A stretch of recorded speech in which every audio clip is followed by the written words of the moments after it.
No está cogiendo el internet. Bueno, ahora sí, buenos días para todos. Buenos días. Teníamos unos problemas técnicos, pero ya estamos andando.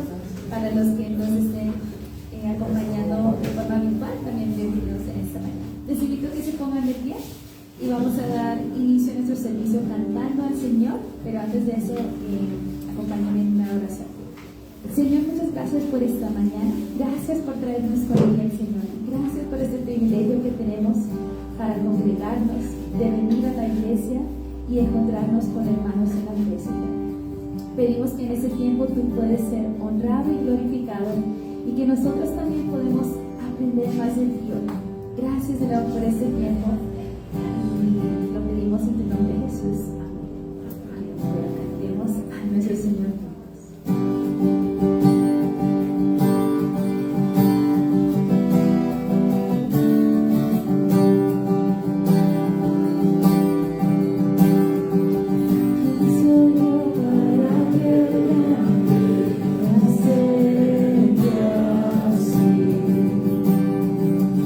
Me encontró en ti, te hizo su amor.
palabra nos dice que tú viniste tras nosotros, que nos llamaste hacia ti para que podamos conocerte mejor, Señor.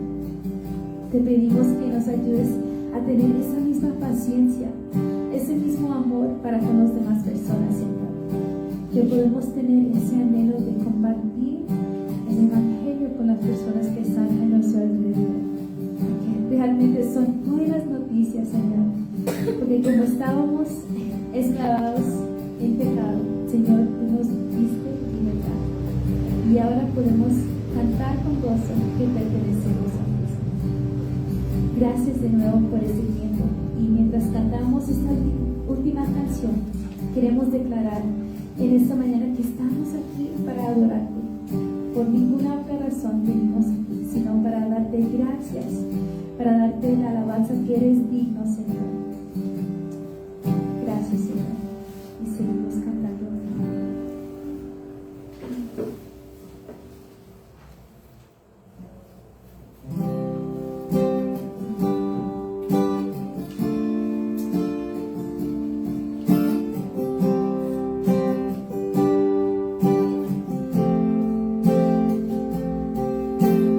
Oh, luz del mundo, la será.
otra respuesta, no hay otra forma que nosotros podemos mostrarte, sino adorarte.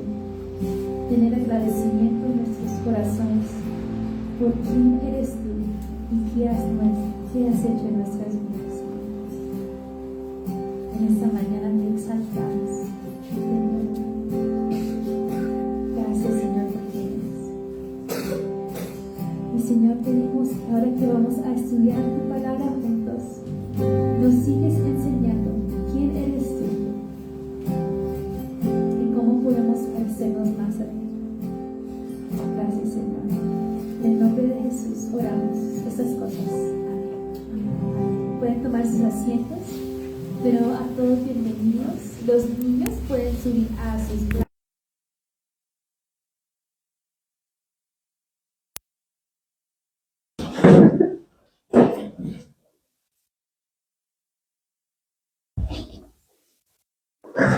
Uy, Bueno, hermano, muy ya buenos días empezó. para todos. Nuevamente, espero que estén muy bien. Y los que nos han saludado, tengan libertad, por favor, de saludarse. Por favor. ¿Cómo estás? Mientras tanto, si gustan también, les invito a que pongamos nuestros teléfonos en silencio, en modo avión, en vibrador. Y invito a Ricardo para que venga por acá. Si gustan pueden también estar más cómodos por este ladito. Pero todo esto para poder decir que igual ya lo conocen, varios ya lo conocen. Él haya venido varias oportunidades. Sin embargo, nos sobra presentar a Ricardo, que él viene de Bogotá, que ha estado con nosotros también apoyándonos a la iglesia. Y él es el que va hoy a dar el cierre del Evangelio de Juan. Hoy damos cierre al Evangelio de Juan, que ha sido grandemente edificante para todos nosotros y que le damos gloria y honra al Señor por esto. Entonces los dejo con Ricardo, sin más, para que pueda él hoy instruirnos en la Escritura. Bendiciones. Gracias.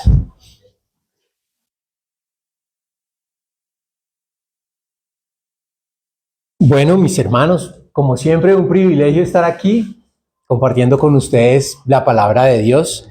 Y sí, de verdad que es muy, muy emocionante el saber que pasaron o pasamos por este proceso de ver todo el Evangelio de Juan.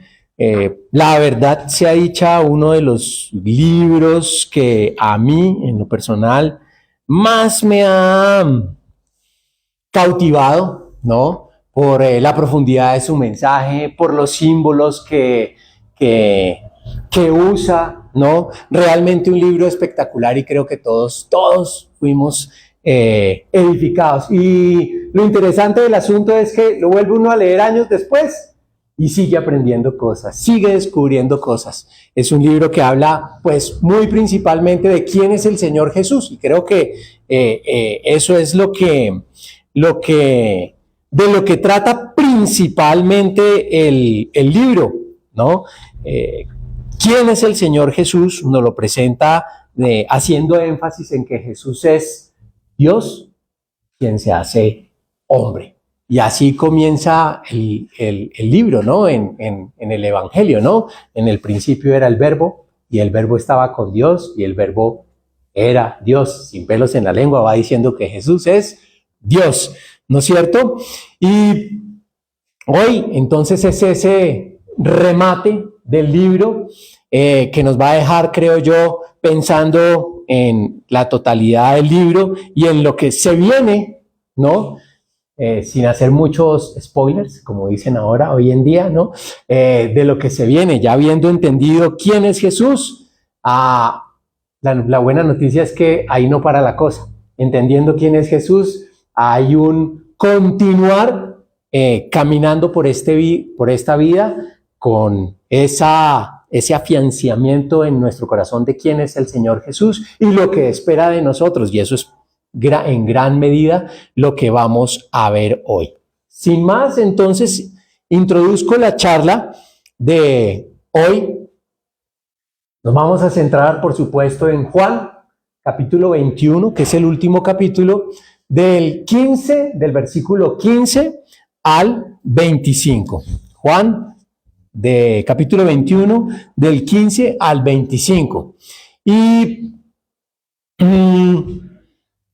como cierre, lo que les puedo decir es lo siguiente. El Evangelio de Juan es muy específico respecto de cuál es el tema que desarrolla, ¿sí? Y en general todas las cartas o todos los libros nos dicen, mire, este libro, esta carta, el tema central o el propósito central es este. ¿Recuerdan del Evangelio de Juan cuál es el tema central o de qué trata el libro? Porque el mismo texto lo dice.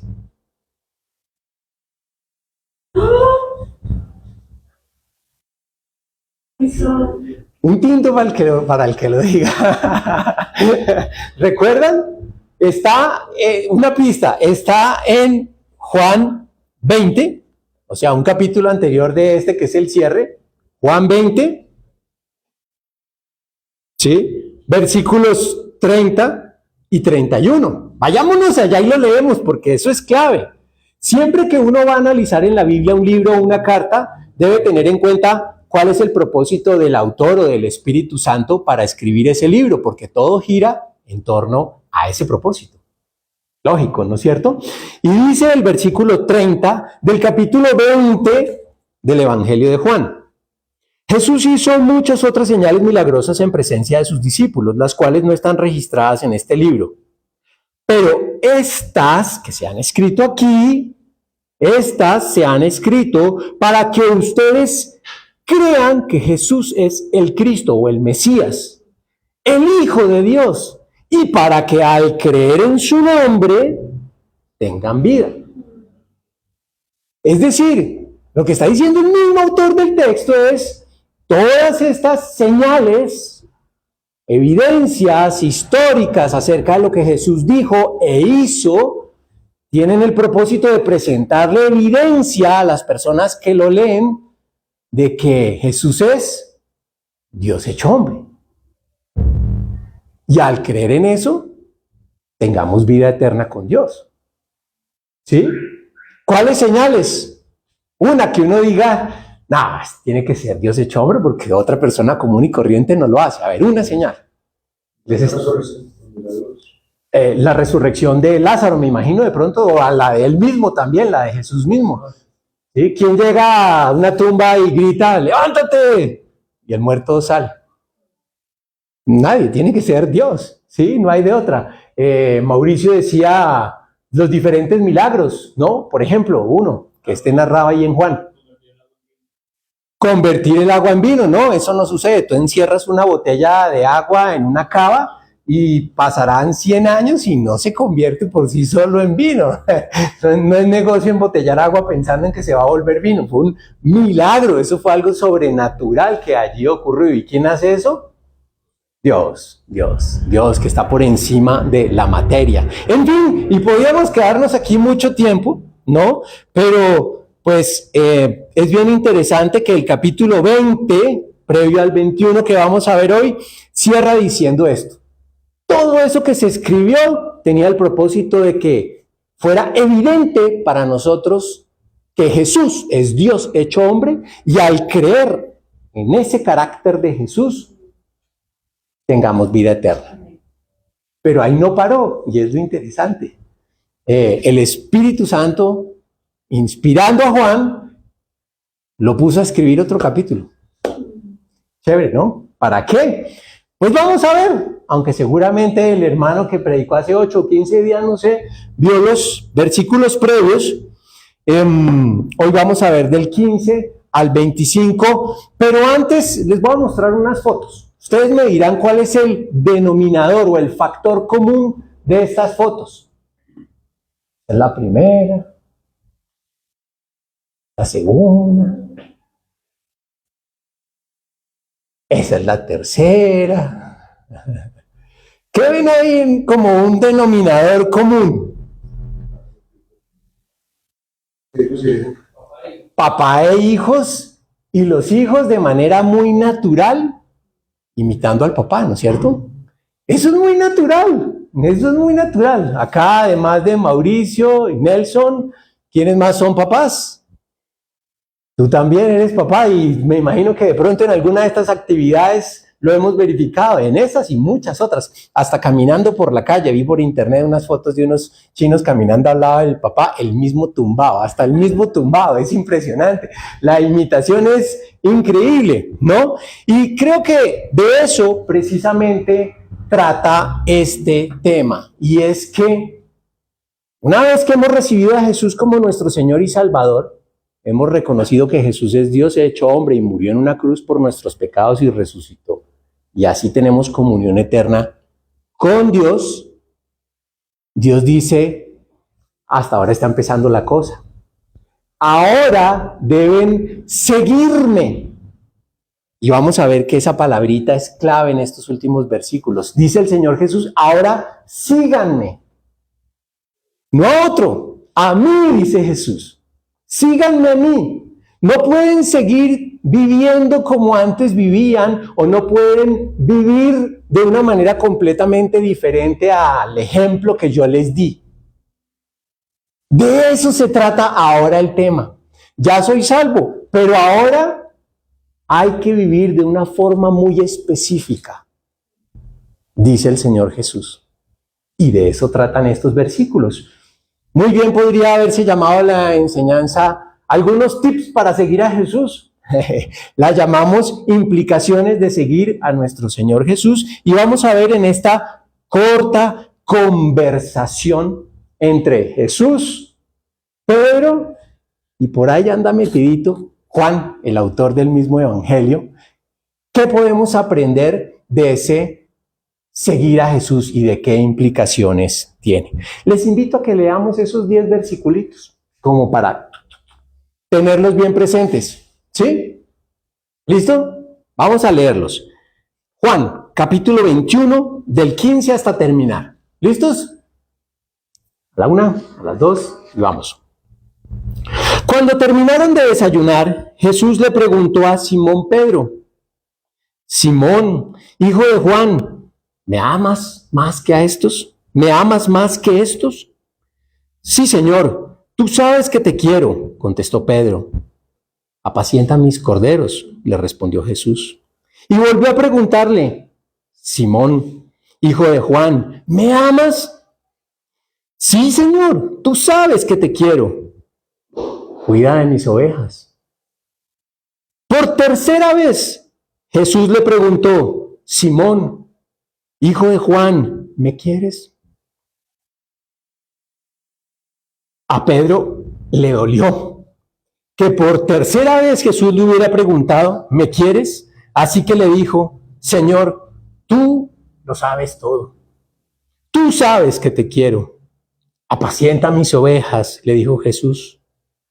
De veras te aseguro que cuando eras más joven te vestías tú mismo e ibas a donde querías. Pero cuando seas viejo, extenderás las manos y otro te vestirá y te llevará a donde no quieras ir. Esto dijo Jesús para dar a entender la clase de muerte con que Pedro glorificaría a Dios. Después de eso añadió, sígueme. Repito esa palabra porque es clave. Sígueme. Al volverse, Pedro vio que lo seguía el discípulo a quien Jesús amaba, el mismo que en la cena se había reclinado sobre Jesús y le había dicho, Señor, ¿quién es el que va a traicionarte? Al verlo, Pedro preguntó, Señor, ¿y este qué? Si quiero que él permanezca vivo hasta que yo vuelva, ¿a ti qué? Tú sígueme nomás. Por este motivo corrió entre los hermanos el rumor de que aquel discípulo no moriría, pero Jesús no dijo que no moriría, sino solamente, si quiero que él permanezca vivo hasta que yo vuelva, ¿a ti qué? Este es el discípulo que da testimonio de estas cosas y las escribió. Y estamos convencidos de que su testimonio es verídico. Jesús hizo también muchas otras cosas, tantas que, si se escribiera cada una de ellas, pienso que los libros escritos no cabrían en el mundo entero. Bueno, vamos a desarrollar este tema allí bajo la perspectiva central de las implicaciones de seguir a Jesús, porque es bastante obvio que esa es la invitación que le hace Jesús a Pedro y por ende a nosotros también de sígueme. Y les pido que oremos y ponemos este tiempo en manos del Señor. Padre Santo, en el nombre de Jesús, te damos gracias por el privilegio de estar aquí, pudiendo acceder a tu palabra, porque la Biblia es tu palabra, y poder aprender a conocerte un poco más, saber lo que tú pides de nosotros, entenderlo y ser movidos por tu Santo Espíritu para poner estos principios, estas verdades en práctica, vivir una vida que sea cada vez más de tu agrado, porque eso es lo que queremos, eso es lo que queremos. Señor Jesús, guíanos y que tu Santo Espíritu esté permitiéndonos comprender en profundidad lo que tú quieres mostrarnos el día de hoy a través de tu palabra. Gracias, Padre, por este tiempo en el nombre de Jesús, tu Hijo. Amén. Bueno, definitivamente seguir a Jesús implica que yo debo cambiar la forma de vida que yo tenía antes de conocerle, y ahora al conocerle debo vivir de una manera diferente. Eso es algo que se repite a lo largo de toda la Escritura. Lucas 9:23, en uno de los tantos versículos paralelos, nos reitera este principio, ¿sí? Muchas cosas se podrían aprender de ese versículo, pero quiero que nos enfoquemos en esa reiteración de que no podemos seguir viviendo como antes vivíamos si somos seguidores o discípulos de Jesús. No, un discípulo es alguien que sigue a otra persona, en este caso a Jesús. Lucas 9:23 dice, entonces dijo a la multitud, palabras de Jesús, de nuestro Señor Jesús, si alguno de ustedes quiere ser mi seguidor, tiene que abandonar su manera egoísta de vivir, tomar su cruz cada día y seguirme. Es decir, lo que quiero resaltar ahí es que el mismo Jesús dice, ¿quieres seguirme? Bueno, no puedes seguir viviendo como antes vivías. Tienen que haber cambios, necesariamente tienen que haber cambios. Y esos cambios se van a seguir dando de manera necesaria durante el resto de nuestros días. Así peinemos ya algunas canas, ¿cierto, Nelson? Los cambios para ser cada vez más como Jesús siguen, ¿no? Qué bueno que el Señor está ocupándose de nosotros cada día de nuestras vidas. La enseñanza entonces, ¿qué implica seguir a Jesús? Y es en eso en lo que vamos a hacer énfasis. Y creo que todos notamos como un primer puntico, ese primer diálogo entre Jesús y Pedro, ¿no? ¿Sí? Esa pregunta va, respuesta viene. ¿Qué es lo que le pregunta a Jesús? ¿Me amas? ¿Me amas más que estos? Incluso es la primera pregunta que le hace. ¿Y qué le responde Pedro? Sí, Señor, yo te amo. A lo cual inmediatamente responde Jesús que cuida mis ovejas, apacienta mis ovejas. ¿Me amas? Sí, Señor, entonces cuida mis ovejas. ¿De verdad me amas? Sí, Señor, entonces apacienta mis ovejas. ¿Pero de verdad me amas? Y Pedro, ya preocupado, la tercera le dice, sí, Señor, tú sabes que yo te quiero. Por si acaso, ¿no? Yo siento algo especial por ti. Y le dice Jesús, ok, entonces apacienta mis ovejas. Y creo que ese es el primer punto. No sé si nos damos cuenta allí. Jesús dice que la implicación de seguirlo a Él, o lo que seguirlo a Él implica tener como motivación básica para seguirlo, el amor que le debemos tener. Pero nadie ama así porque sí, ¿no es cierto? Yo amo porque en el caso específico de Jesús, yo amo a Jesús porque entiendo lo que Él ha hecho por mí. La pregunta del millón es, ¿lo entendemos? Porque si no, ¿cómo lo vamos a amar? Entendemos que Él es Dios, quien se hizo hombre, vivió aquí en la tierra enseñándonos, y sin haber cometido pecado, murió en una cruz cargando con nuestros pecados y resucitó. ¿Entendemos la profundidad de todo eso? Yo creo que después de haber visto todo el Evangelio de Juan, sí lo entendemos. Y entonces dice Jesús, entendiendo eso y considerando ese amor que tú debes sentir por mí, cuida de las otras personas que me siguen. En resumen es eso. Ya lo vamos a ver en detalle, pero ese es el principio fundamental de este primer punto. Seguir a Jesús implica estar motivado por el amor que le tenemos. Debemos tenerle. Si ya vimos estos 20 capítulos primeros del Evangelio de Juan y entendemos la obra de Cristo Jesús, de quién es Él y qué ha hecho por nosotros, debemos amarlo. En un versículo paralelo, 2 Corintios capítulo 5, versos 14 al 15. El amor de Cristo nos obliga. Porque estamos convencidos de que uno murió por todos y por consiguiente todos murieron y Él murió por todos para que los que viven ya no vivan para sí, sino para el que murió por ellos y fue resucitado. Una manera del cotidiano para ilustrarlo, se me vino a la cabeza esta ilustración. En nuestra cultura al menos, ¿quién tiene todavía viva aquí a la mamá? Ok, bastantes. Mi mamá falleció hace ya unos años de cáncer, pero el recuerdo es persistente. Creo que en nuestra cultura el amor de madre es tal vez el amor más sacrificado, desinteresado, no sé. Yo no sé si todos hayamos vivido esa experiencia, pero es un amor grandioso y eso es lo que trata de ilustrar esto, ¿no? La mamá que no le importa romper su vestido con tal de que su chino esté bien vestido, ¿sí? Y es una ilustración del amor de madre que vivimos por lo menos en nuestra cultura latinoamericana y que creo yo, por lo menos así lo viví, es muy real. Bueno, yo creo que guardando las debidas y las respetuosas proporciones, lo que hizo Jesús es mucho más que eso. Es mucho más que eso. Y es a lo que Él nos llama para que entendamos quién es Él, cuánto nos ama y todo lo que Él ha hecho por nosotros. Y habiendo entendido y asimilado eso, ¿qué hace uno como hijo de una mamá así? Sin que esté obligado, ¿no? Sino le nace.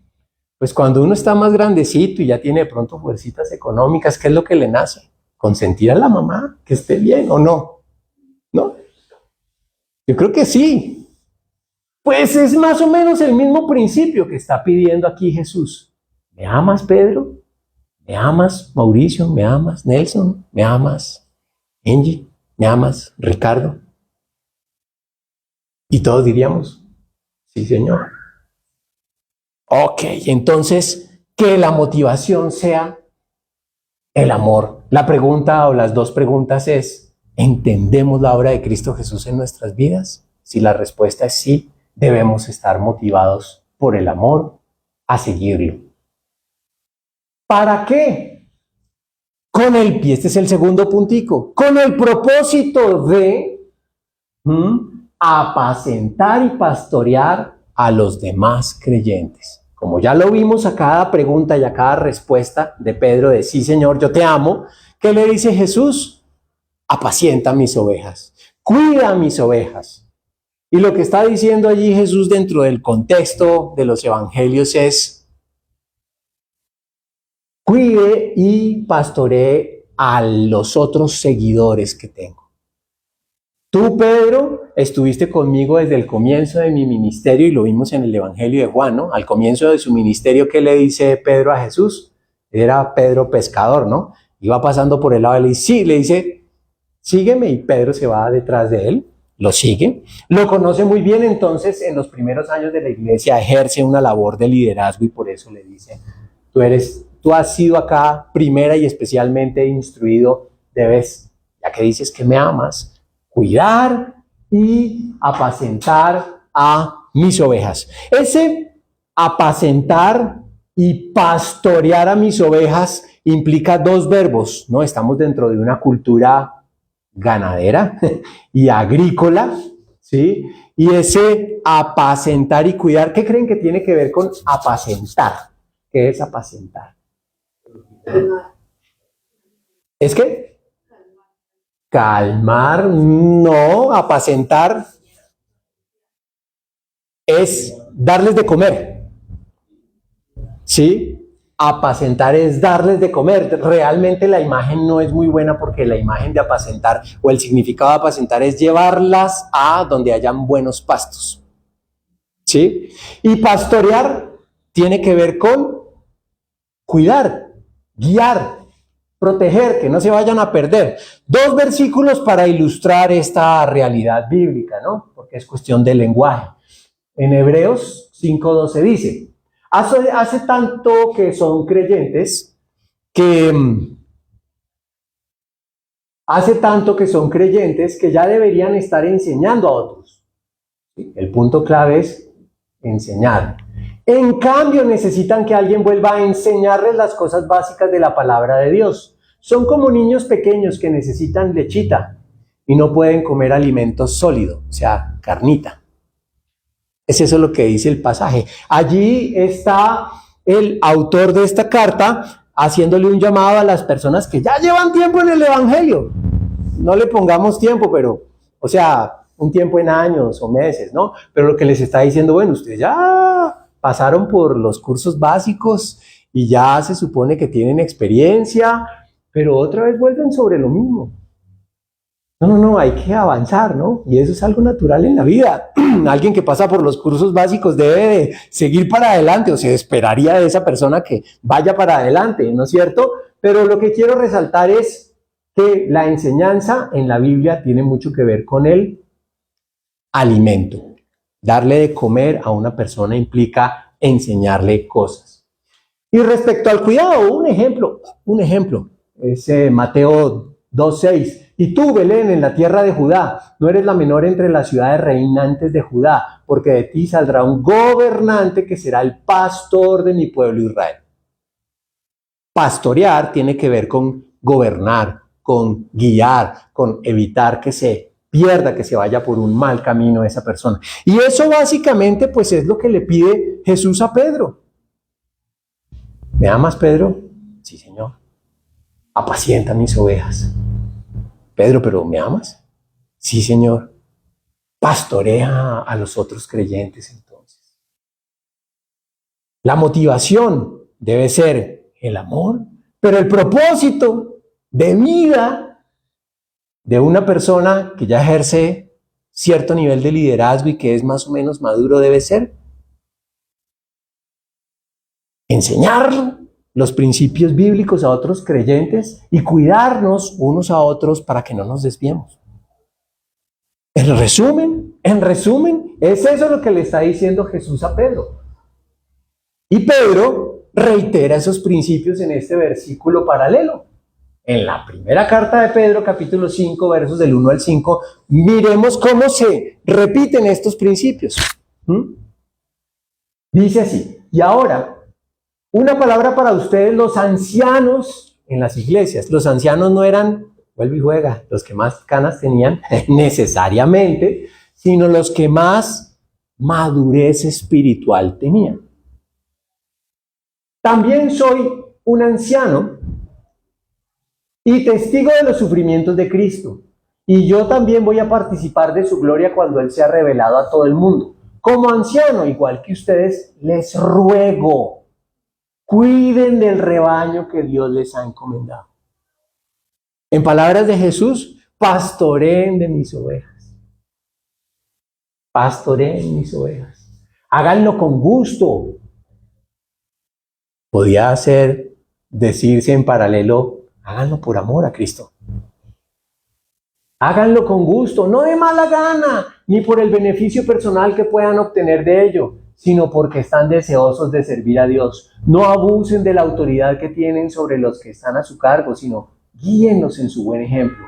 Así, cuando venga el gran pastor, recibirán una corona de gloria y honor eternos. Del mismo modo, ustedes, hombres más jóvenes, tienen que aceptar la autoridad de los ancianos y todos sírvanse unos a otros con humildad, porque Dios se opone a los orgullosos, pero muestra su favor a los humildes. Entonces, ese es el propósito de seguir a Jesús.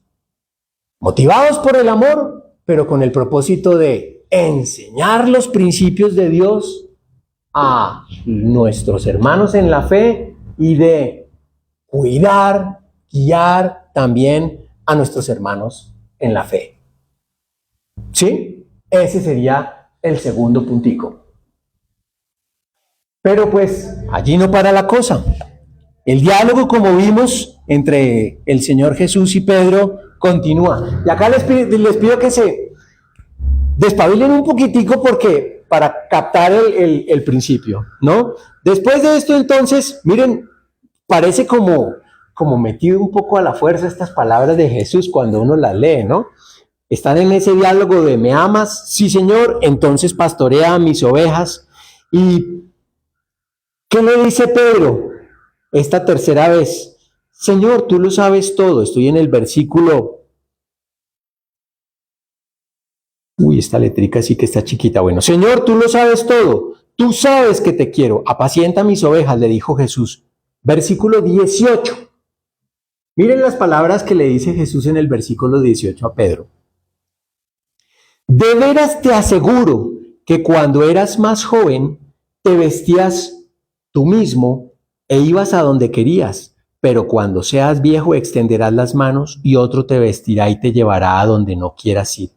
Y el versículo 19 aclara para qué le dijo Jesús estas palabras a Pedro. Esto dijo Jesús para dar a entender la clase de muerte con que Pedro glorificaría a Dios. Después de eso añadió, sígueme. Ojo, ojo aquí, síganme. Le está diciendo Jesús a Pedro, ¿me amas? Pedro le dice, sí, entonces cuida a mis ovejas, aliméntales, enséñales la palabra de Dios. Y Pedro de un momento a otro le dice, ante la tercera vez, ¿tú me amas, Pedro? Le dice Pedro, Señor, tú lo sabes todo, tú sabes si te amo o no. Y Jesús le lanza una profecía para el momento en que estaban viviendo allí en este diálogo Pedro con Jesús. Jesús le lanza una predicción. Tú, Pedro, vas a morir de esta forma. Eso es lo que dice el mismísimo texto, ¿no es cierto? Jesús le dice eso a Pedro para indicarle cómo iba a morir. Y coincide completamente con la tradición cristiana, ¿no?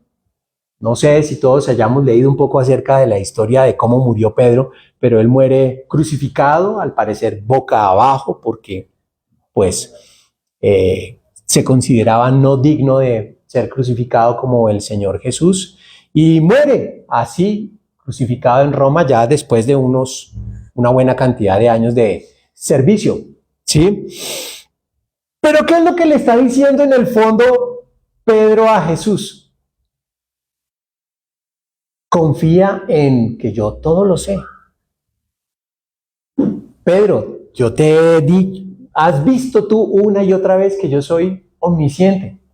Confía, para volverlo más general, confía en mi poder. Porque Jesús no es solo omnisciente y ya, ¿no? Él es como aquellos superhéroes de Marvel que tienen no solo un poder, sino varios, ¿no? Un superhéroe de Marvel que tenga más de un poder. Los chinos. No sé, el hombre araña, por decir algo. Se pega de las paredes y camina por las paredes, pero también tiene el instinto arácnido. Cuando hay peligro se le ponen los pelos de punta, digámoslo así. ¿Sí? Con Jesús, quien es Dios hecho hombre, Él no solo es omnisciente. ¿Qué otro poder tiene? ¿O qué otro? Omnipresente. Él es todopoderoso, está por encima de la materia. Él es eterno, está más allá del tiempo, entre otros. Y lo que le está diciendo aquí a Pedro es, confía en mi poder, confía en mi poder. Ya resucité muertos, ya multipliqué panes y peces, ya le dije a la tormenta, cálmate, y la tormenta se calmó, como lo vimos en el Evangelio de Juan, ¿no es cierto? Ya vimos cómo convirtió el agua en vino. Lo que le está diciendo allí Jesús a Pedro es, confía en mi poder porque yo soy Dios hecho hombre. Es decir, Seguir a Jesús implica vivir confiado en su poder. Y este llamado lo hizo Jesús muchas veces. Este llamado a confiar en su poder lo hizo Jesús muchas veces. En el mismo Evangelio de Juan traigo a colación estos otros dos versículos. Juan capítulo 12, verso 44. Jesús le gritó a la multitud: si confían en mí, no confían solo en mí, sino también en Dios, quien me envió. Y miren cómo lo dice en el capítulo 14, versículo 1. No dejen que el corazón se les llene de angustia. Confíen en Dios y confíen también en mí. Esos dos versículos, sobre todo el segundo, a mí me parece increíble porque está colocando la solicitud de confianza en Dios, dice Jesús, es la misma que deben tener en mí porque yo soy Dios. ¿Sí lo ven? No dejen que el corazón se les llene de angustia, confíen en Dios y confíen también en mí. ¿Quién se puede atrever a eso sino solamente Dios? Y es lo que le está diciendo, por supuesto, allí entonces Jesús a Pedro. Y vale una pequeña acotación que quiero compartir con ustedes. Sí, Dios y Jesús, que es Dios hecho hombre, son omniscientes, omnipresentes, ese Dios es todopoderoso, ese Dios está más allá del tiempo, pero como decía un amigo, bueno, ¿y para qué tanto poder pensando en un superhéroe X si no le intereso, si no me ama? ¿Realmente nos serviría a nosotros eso? Digamos un Thanos. ¿Quién se vio las películas de Marvel con Thanos ahí que le dio a todos? ¿Ah? ¿Qué tal un Thanos? Muy poderoso, pero hago así, tú te vas para otro lado. Creo que no serviría. Es decir, para nosotros implicaría temor y sufrimiento. Pero lo que la Biblia revela acerca de Jesús es que nos ama, nos quiere cuidar, nos quiere alimentar, nos quiere pastorear. Y no encuentro una ilustración mejor que la que él mismo utilizó refiriéndose a sí mismo dentro del contexto del cuidado de las ovejas como el buen pastor. Lo leímos en Juan, capítulo 10, versos 11 al 13. Yo soy el buen pastor. El buen pastor da su vida por las ovejas. El asalariado no es el pastor y a él no le pertenecen las ovejas. Cuando ve que el lobo se acerca, abandona las ovejas y huye. Entonces el lobo ataca al rebaño y lo dispersa. Y ese hombre huye porque siendo asalariado, la verdad es que no le importan las ovejas. Jesús dice, yo no soy así. Yo soy el buen pastor. Yo doy mi vida por las ovejas. Y no se le quedó solo en palabras esto, ¿no? Así lo vivió. Él fue a la cruz por el perdón de nuestros pecados. Y una vez que resucitó y está por un breve tiempo sentado a la derecha del Padre, envió al Espíritu Santo para que nos guiara, para que nos protegiera, para que nos enseñara. Él ciertamente es el buen pastor. Y ya como cuarto punto de la implicación de seguir a Jesús, vamos a continuar entonces allí con el diálogo, ¿no? Le dice Jesús a Pedro, en resumen entonces, confía en mi poder, confía en quién soy yo para seguirme, confía en mí. Pero miren cómo continúa entonces el diálogo. Entonces, versículo 19, para tener el contexto. Esto dijo Jesús para dar a entender la clase de muerte con que Pedro glorificaría a Dios. Después de eso añadió, sígueme. Versículo 20. Al volverse, Pedro vio que los seguía el discípulo a quien Jesús amaba, el mismo que en la cena se había reclinado sobre Jesús y le había dicho, Señor, ¿quién es el que va a traicionarte? Al verlo, Pedro preguntó, Señor, ¿y este qué? Ahí se está identificando Juan. ¿no? Específicamente, es el discípulo amado que en la cena Pedro le hizo señas porque Juan estaba cerca de Jesús, ¿no? Y entonces Jesús estaba diciendo que alguien lo iba a traicionar. ¿Y qué hace Pedro aprovechando que estaba Juan al lado? Le dice, Juan, pregúntele al Señor, ¿quién lo va a traicionar? Y entonces Juan llega y se le recuesta así un poquito, se le acerca y le pregunta, ¿no? ¿Quién es el que lo va a traicionar? Y bueno, continúa allí el diálogo. Ese mismo, se está identificando allí el autor del Evangelio, ese mismo entonces dice, ese era el que estaba siguiendo a Jesús y a Pedro. Es decir, Jesús y Pedro van caminando y de repente se voltea a Pedro y ve a Juan.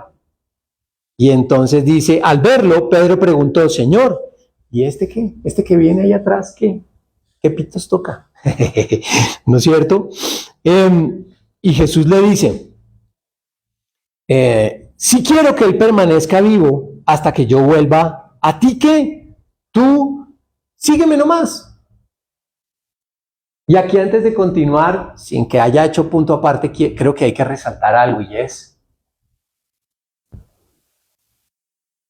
yo no le puedo decir a Nelson, usted siga a Jesús por mí. O al contrario, que Nelson me diga a mí, oiga Ricardo, usted vaya y siga a Jesús por mí. No funciona así. Es una decisión y un estilo de vida individual. O yo sigo a Jesús, yo. O no lo sigo, yo. Como en la salvación, ¿no? Yo reconozco a Jesús como mi Señor y mi Salvador. Yo. Pero si yo reconozco a Jesús, no quiere decir que mi hijo es salvo. O mi esposa es salva. No, es una decisión que yo debo tomar. Yo. Qué chévere que mi hijo la tome, claro. Pero si yo no la tomo, como dicen los chinos, bailas. Respecto de seguir a Jesús es lo mismo. Yo estoy siguiendo a Jesús. Eso es lo que le está diciendo Jesús a Pedro. Que le está diciendo, bueno, este también viene detrás de nosotros, ese man que... Y Jesús le dice, usted no se preocupe, hermano. Usted, sígame. Dicho eso, continúo acá entonces con el diálogo. Tú sígueme nomás. Versículo 23. Por este motivo corrió entre los hermanos el rumor de que aquel discípulo no moriría, pero Jesús no dijo que no moriría, sino solamente si quiero que él permanezca vivo hasta que él vuelva, ¿a ti qué? Este es el discípulo que da testimonio de estas cosas y las escribió y estamos convencidos de que su testimonio es verídico. Yo creo que acá hay un punto bien importante a resaltar y es que Jesús le está, o el Espíritu Santo a través de este diálogo nos está diciendo, ojo con lo que dice Jesús. Hay que considerarlo de la manera correcta y no a partir de suposiciones. Sí, se la pillan aquí. Jesús lo que le está diciendo a Pedro es, porque Pedro le dice, bueno, ¿y este man qué? Y Jesús le dice, usted no se preocupe por él. Si a mí se me ocurriera, casi la digo, si yo quisiera que él, Juan, viviera hasta que yo regrese por segunda vez, ¿a usted qué le importa? En pocas palabras, usted sígame. Y entonces un grupo de hermanos en la fe interpretaron eso erradamente, diciendo, uy, lo que Jesús dijo fue que Juan iba a vivir hasta que viniera Jesús por segunda vez. Pero el mismo Juan dice, no, Jesús nunca dijo eso. Y yo creo que ese es un llamado a leer e interpretar correctamente la palabra de Dios.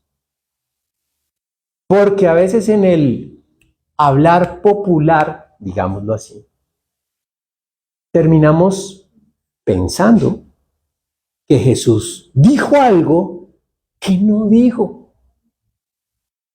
Y terminamos como este grupo de hermanos en la fe asegurando, en este caso específico, que Jesús dijo que Juan iba a vivir hasta cuando él volviera. Y podemos llenarnos de expectativas o de concepciones falsas acerca de lo que dijo Jesús. ¿Y qué peligroso es eso?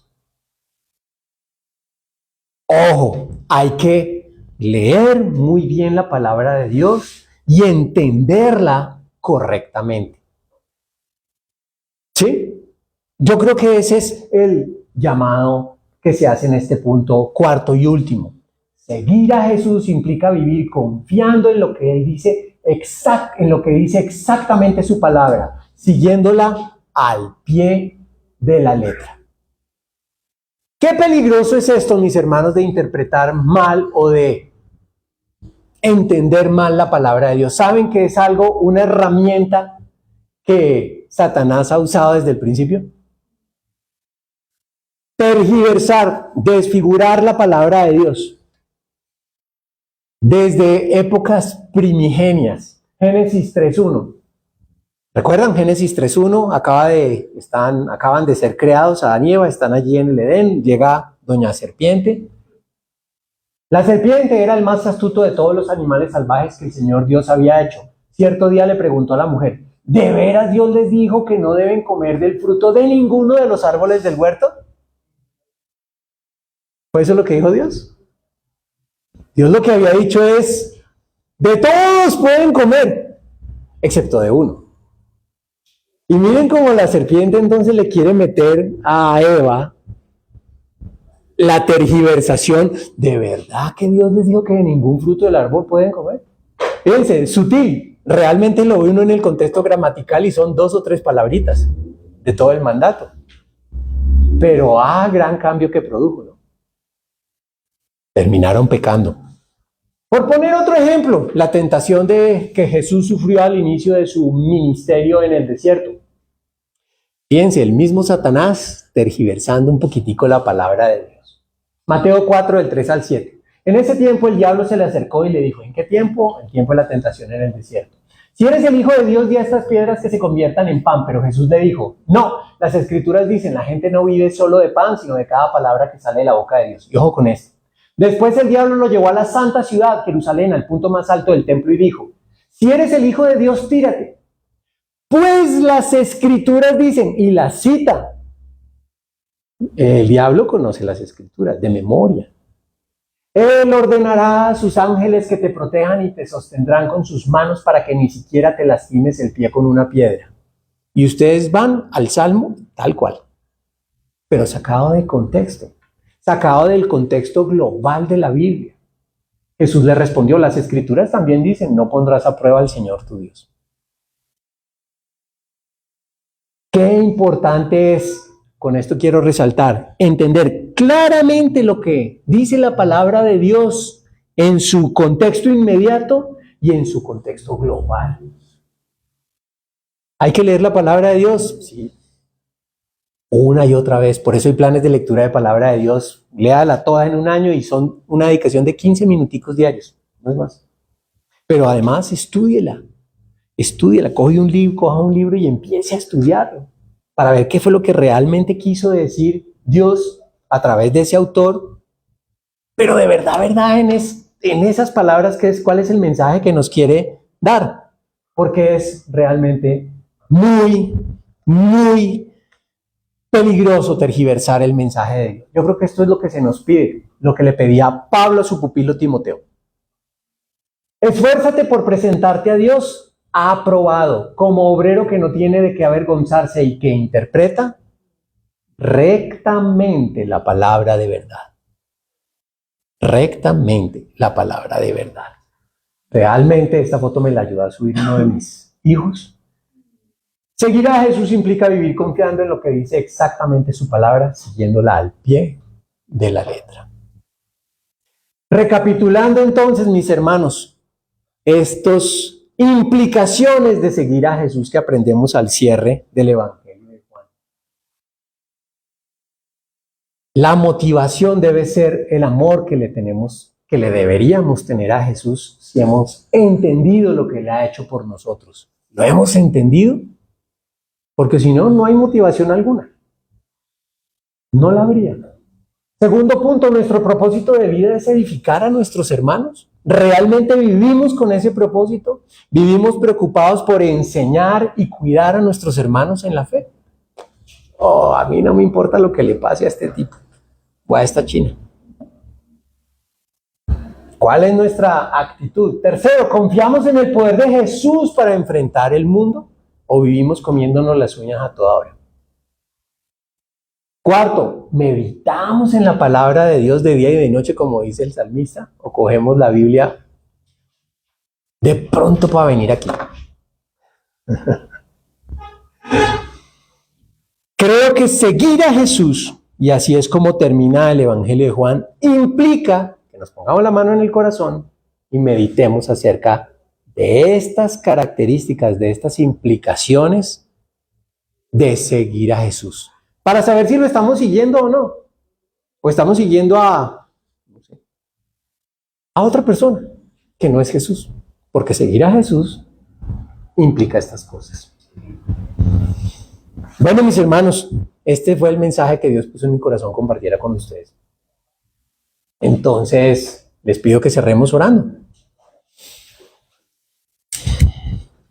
Padre Santo, en el nombre de Jesús te damos gracias por tu palabra. Gracias por ponerla a nuestro alcance de manera tan sencilla, tan cercana. Y te pedimos que redargullas nuestro corazón y nos permitas estar enamorados cada vez más de tu palabra. Queremos agradarte, Señor. Concientízanos de eso, ayúdanos. Queremos agradarte y para agradarte debemos vivir conforme a lo que dice tu palabra, porque tu palabra es inspirada por ti.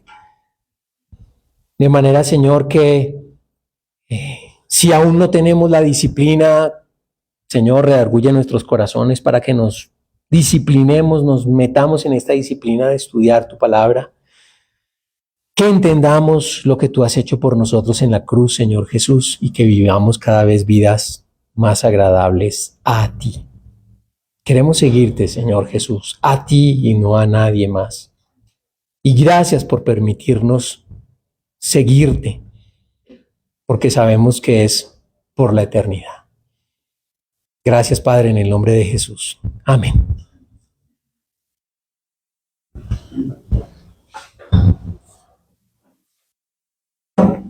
Bueno, el día de hoy vamos a tener Santa Cena.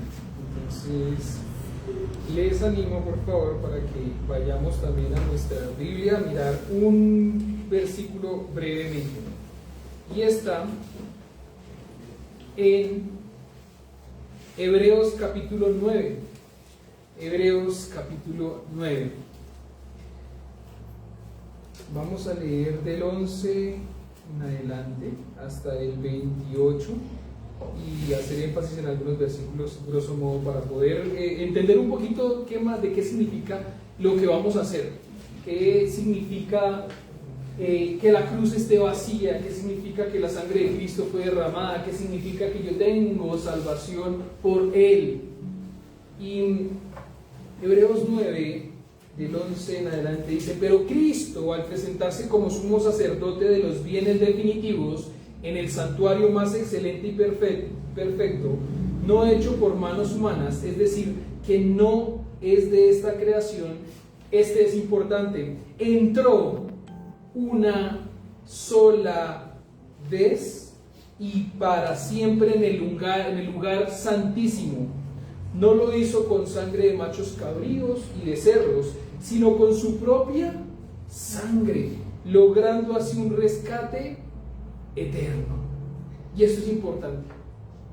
Una sola vez y para siempre, con su sangre, no con los sacrificios de machos ni corderitos, que era lo que antes hacía el sacerdote yendo al lugar santísimo. Pero lo hacía cada cuánto, una vez al año, y una vez al año, y una vez al año, y entra al lugar santísimo una vez tras otra. ¿Cristo viene y lo va a volver a hacer así? No lo va a volver a hacer así. La sangre de machos y cabríos y de toros y las cenizas de una novilla rociadas sobre personas impuras las santifican de modo que quedan limpias por fuera. Si esto es así, ahí viene otra vez versículo para poder resaltar.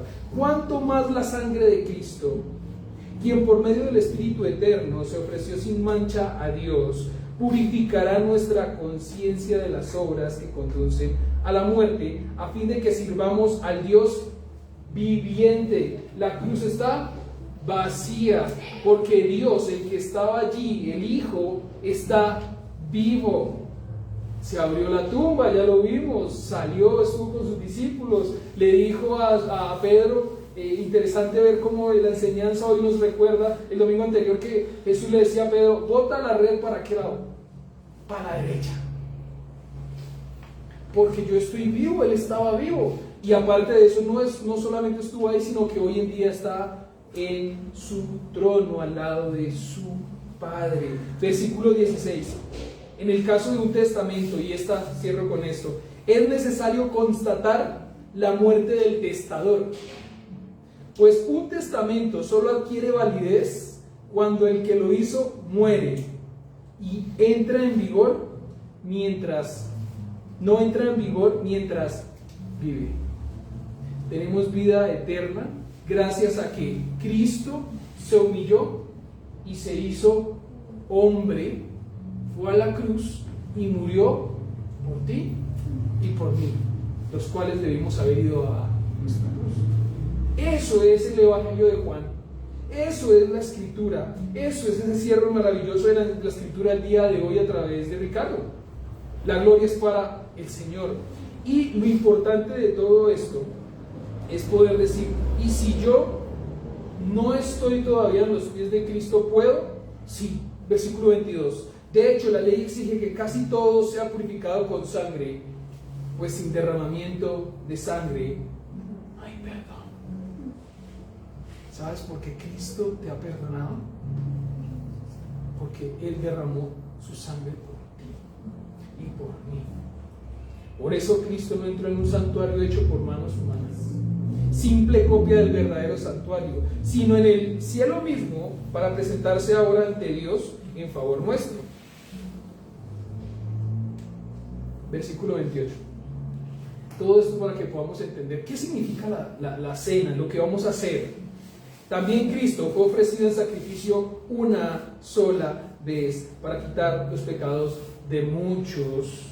Aparecerá por segunda vez, ya no para cargar con el pecado alguno, sino para traer salvación a quienes lo esperan. Lee la Biblia, como se escuchaba hoy, 15 minuticos, conoce al Señor, aprende a hacer la relación más estrecha, porque Cristo derramó su sangre por ti. Si tú le has entregado su vida y lo has recibido, eres un hijo de Dios. Y si no, tienes el chance todavía.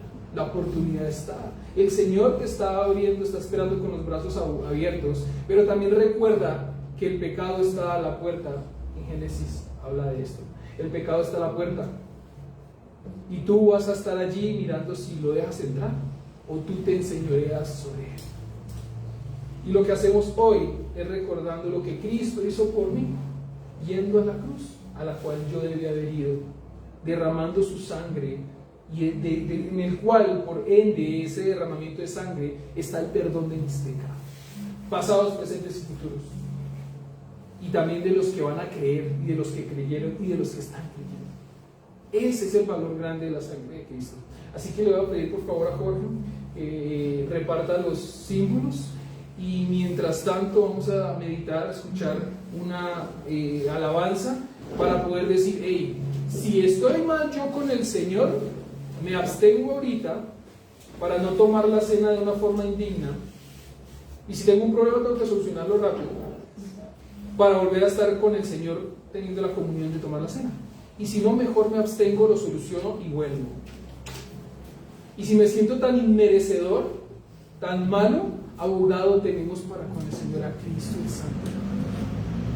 Si no vas a tomar la cena, puedes usar tus dedos simplemente, y mientras tanto vamos escuchando esta meditación. En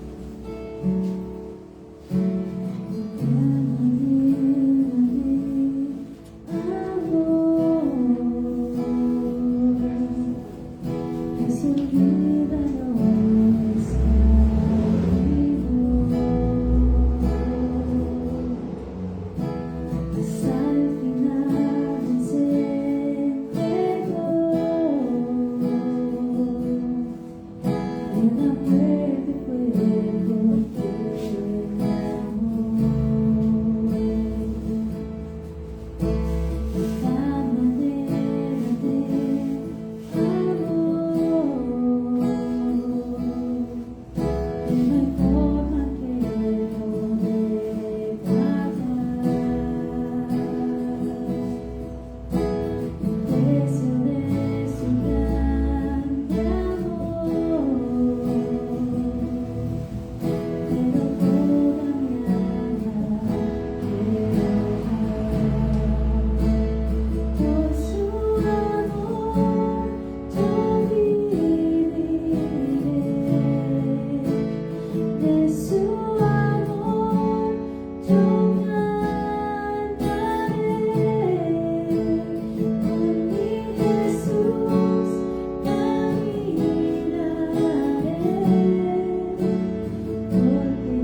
Padre amado, gracias, Señor, gracias por ese amor tan grande que has dado a nosotros, dando a tu único Hijo amado en el cual tú te has tenido y el único en el que te has complacido en gran manera. Gracias, Señor, porque no ser por Cristo no podríamos ser hijos tuyos, Señor. Te rogamos, Señor, que nos ayudes a entender, a amarte, a acercarnos un poco más a ti, a conocerte más, Señor. Lo necesitamos diariamente, Señor. En el mundo tenemos 3 enemigos específicos: mi carne, Satanás y el enemigo, y el mundo mismo. Y te rogamos, Señor, que seas tú ayudándonos a fortalecernos, Señor, para poder pelear la buena batalla de la fe. Gracias, porque no ser por Cristo no lo podríamos hacer.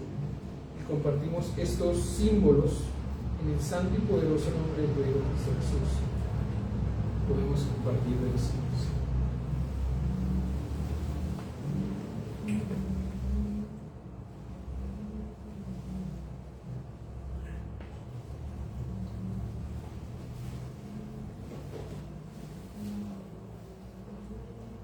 Les animo que podamos ponernos en pie y cerrar con la siguiente alabanza.